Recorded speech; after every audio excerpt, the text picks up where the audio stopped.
देखिए कौन लिखिए पटाटो क्लाइंबिंग द डाइट आज ये पटाटोटा ये चुरी ऊपर क्लाइंबिंग ହେଲା तो आपण आगे एटा को फुटालो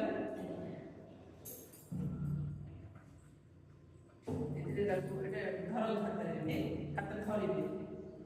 एटा एटा छुरीटा धर एटा हां धरि एटा माडा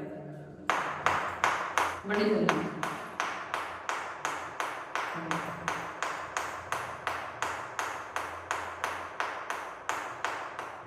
ये जो पटाटोटा ये जो ऊपर चढ़ी गला ना हां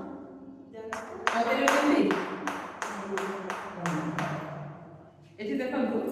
एठी मत को ए दीटा भितरे आमे छुरीटा बाडे आगे अदर की स्थिर अछि छुरी ना ए आलू से स्थिर अछि हैला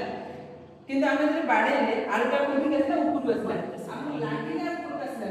किंतु एक्चुअली आलूटा ऊपर बसला आलू जोडला सेही अछि तळको जाई छै कि छुरी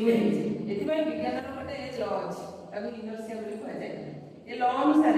स्थिर वस्तु को कि गतिशील वस्तु जे पर्यंत तार ऊपर हम बाह्य बल प्रयोग न करिबा स्थिर वस्तु स्थिर रहइबो गतिशील वस्तु गतिशील करैको लागो तनो वर्तमान को कहले छुरी ऊपर आपण ताले एटा बाडे ए छुरीटा हमला तळ तळ दिला ठीक है किंतु आलूटा जोड हे सेटे अछि किंतु आपको लागिला आलूटा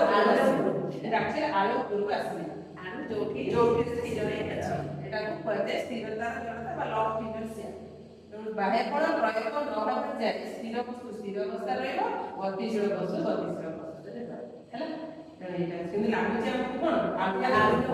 एक्चुअली आलू भल लागला बहुत बढ़िया लागला बहुत भल कथा भी सिखिली मु जानि नथिली मु सिखिली थैंक यू